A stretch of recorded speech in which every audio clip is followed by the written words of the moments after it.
My fiancé's secretary caught the bouquet at my colleague's wedding.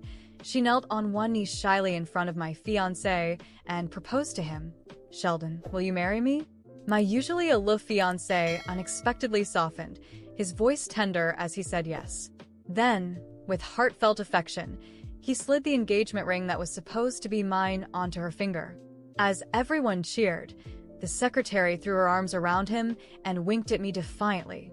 Instead of getting mad, I laughed and took the lead in encouraging them.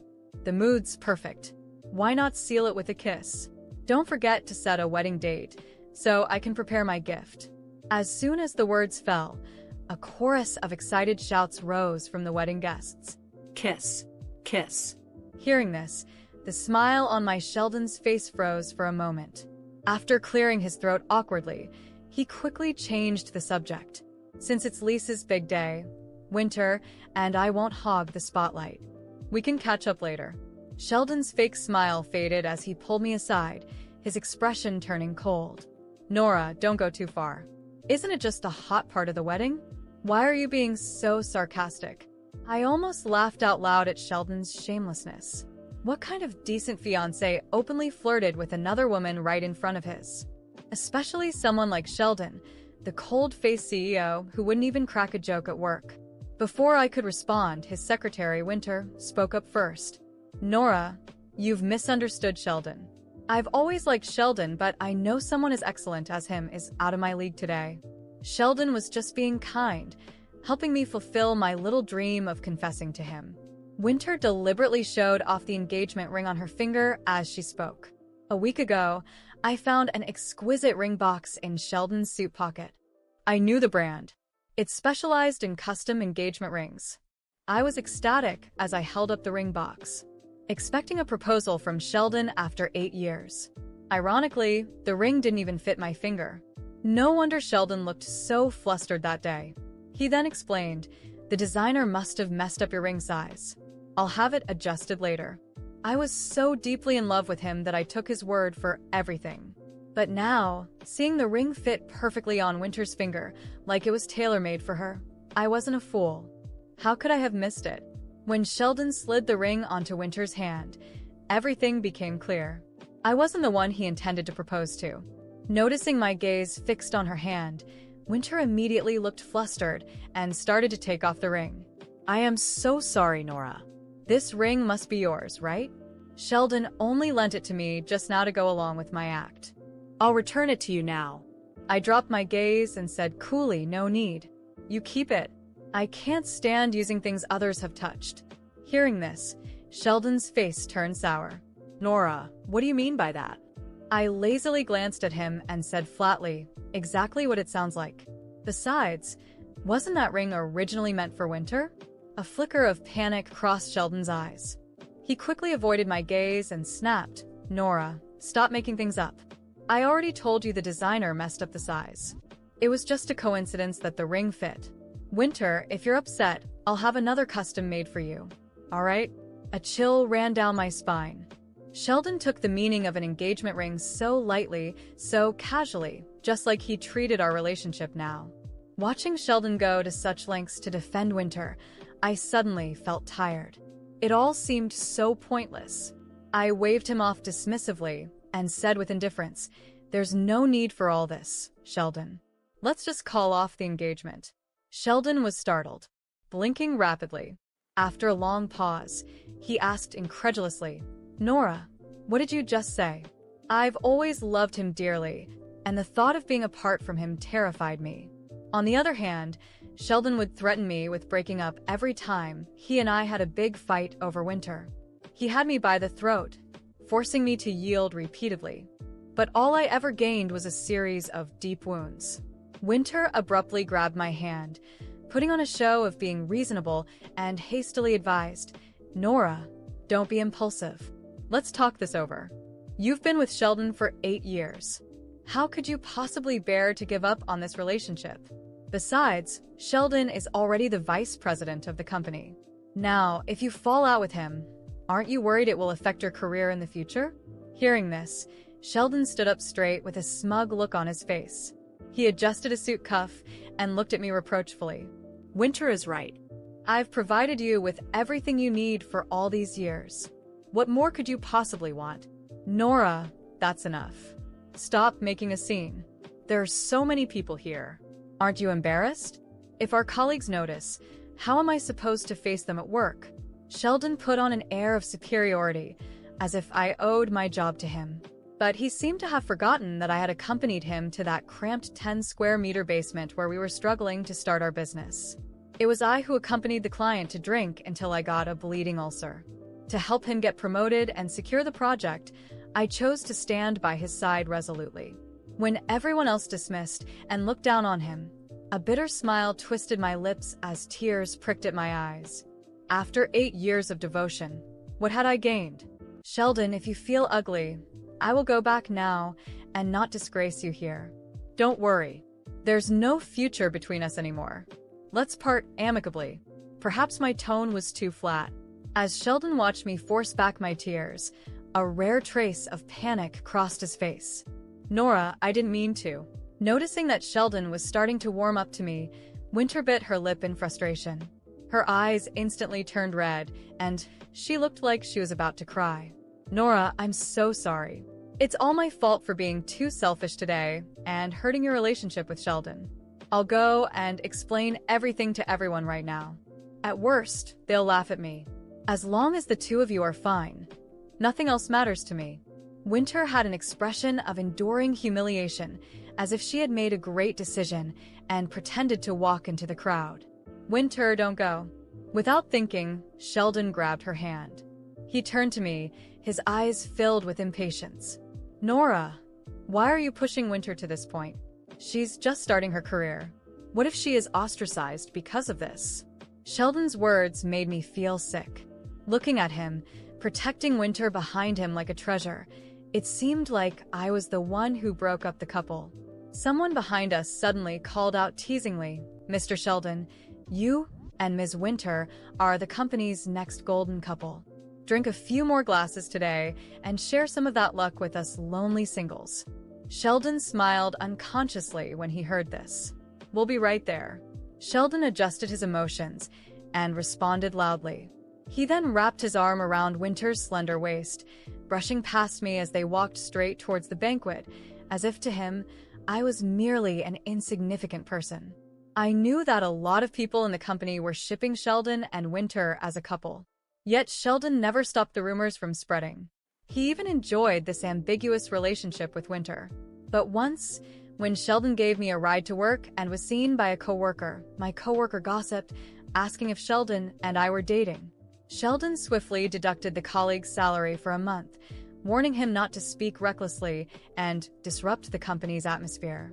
From then on, Sheldon never gave me a ride again. He claimed it was to avoid rumors and insisted that I take the subway instead. Winter's laughter kept drifting into my ears. She nestled in Sheldon's arms, her cheeks flushed red with shyness. In the past, if I'd seen Sheldon being so intimate with another woman, I would have confronted her. In the past, if I had seen Sheldon being so intimate with another woman, I would have confronted him. I would have lost my mind, yelled, demanded explanations, even begged for some justification that made sense. But today? No. Something inside me had broken, and there was no way to fix it. I watched them walk together, laughing like a couple straight out of a cheap romance.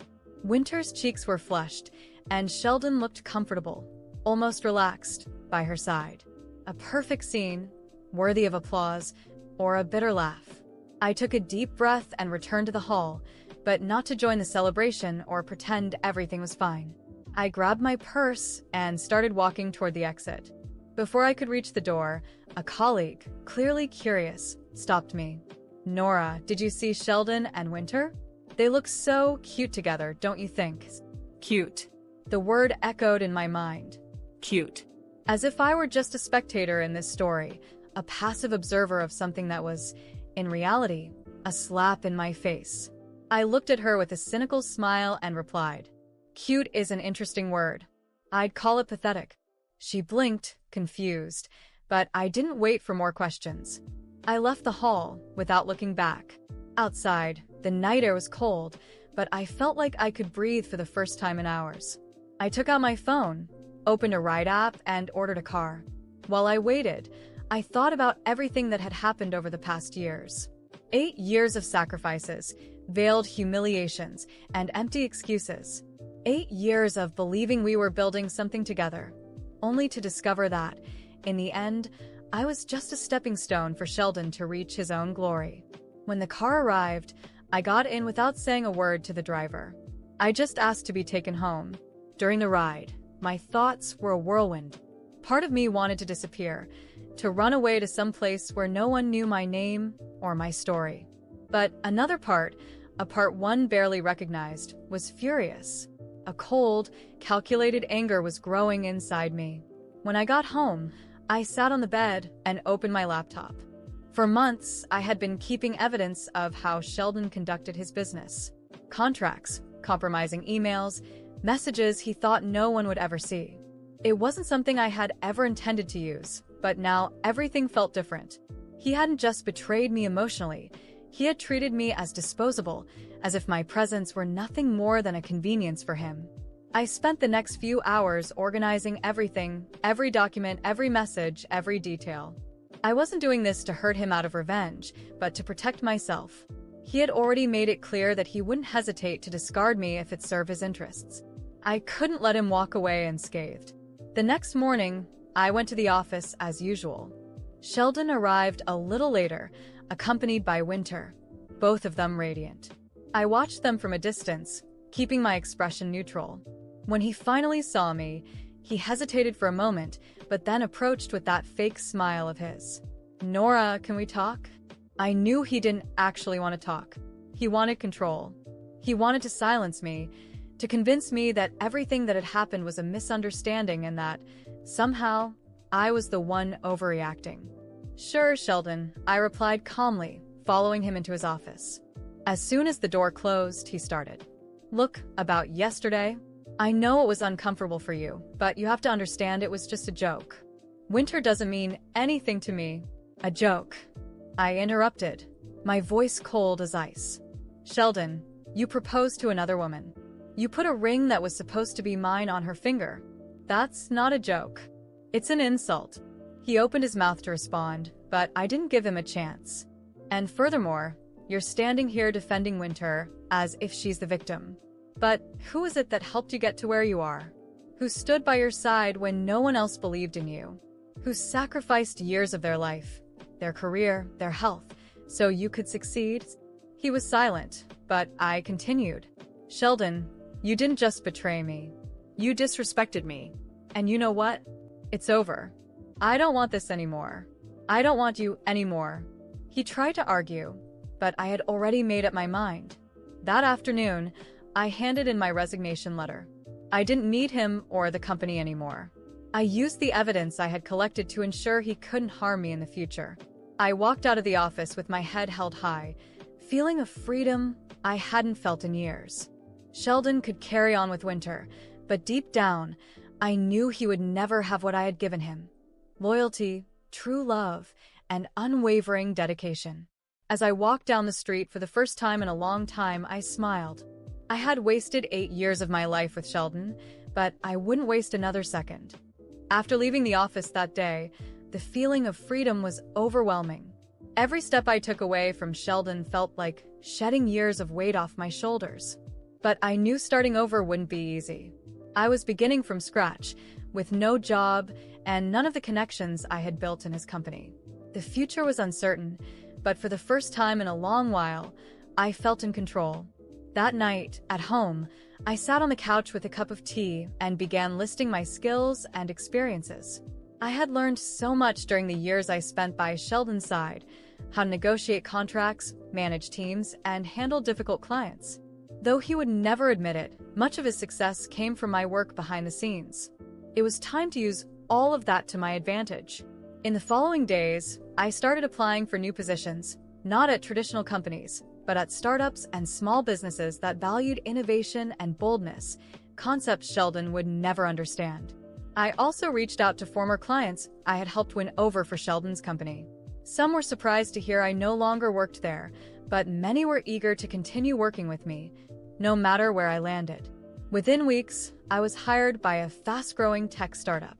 The environment was dynamic, energetic, and the complete opposite of the rigid office I had left behind. They gave me the freedom to lead important projects, and for the first time in years, I felt like my work was truly valued. On top of that, some of Sheldon's former clients started reaching out directly, asking for help on projects his company had neglected. The real turning point came when one of those clients, an influential investor, made me an unexpected offer. He wanted me to use my expertise to start my own consultancy. The idea was intimidating, but he was willing to fund the launch, convinced of my potential. After much thought, I took the leap. This was my chance to build something that was truly mine. Over time, my consultancy began to grow. I hired a small team of talented, passionate professionals, many of whom had left Sheldon's company out of dissatisfaction with his leadership. Together, we started securing significant contracts and building a strong reputation in the market. The irony? Many of the companies that had distanced themselves from Sheldon's firm began working with me, citing my more transparent and innovative approach. Meanwhile, rumors about Sheldon and Winter's situation started to circulate. Apparently, things weren't going as smoothly as they seemed. Without me to balance the business, Sheldon's company began facing serious issues. He lost several key contracts to my consultancy, and clients started questioning his ethics and leadership. Winter, whom he had hastily promoted to prominent roles, proved to be incompetent, creating even more problems. It wasn't long before she left the company, taking what little was left of Sheldon's damaged reputation with her. One day, as I reviewed documents in my new office, I received an unexpected email. It was from Sheldon. He wanted to schedule a meeting to discuss a potential partnership. I laughed as I read the message. He was desperate, trying to salvage what was left of his company. But I didn't need him. I politely declined and returned to what truly mattered, my own success. Months later, I was invited to a networking event filled with entrepreneurs, investors, and industry leaders. As I mingled, making new connections, I spotted a familiar figure in the corner of the room. Sheldon. He looked worn down, as if the weight of all his poor decisions had finally caught up to him. He noticed me and hesitated before trying to approach. But before he could say anything, I was called to the stage to speak about my consultancy's growth and my innovative work in the industry. His expression as I spoke was one of pure disbelief. At the end of the event, as I chatted with other entrepreneurs, Sheldon finally worked up the courage to approach. "Nora, can we talk?" he asked, his voice more humble than I had ever heard. I looked at him, remembering all the years of pain and sacrifice I had endured by his side. But now I was a different person. I smiled politely and replied, "There's nothing for us to talk about, Sheldon. I'm exactly where I'm supposed to be. And you? I hope you've learned something from all of this." I left him there without waiting for a response and returned to my conversation. I didn't need Sheldon, his apologies, or any remnants of the past. I had built something for myself, something solid, and I knew the best was yet to come. That day marked the definitive closure of a painful chapter in my life. It was no longer about what I had lost, but about what I had gained. And now, every step I took was toward my own future, a bright future where I was the protagonist of my own story.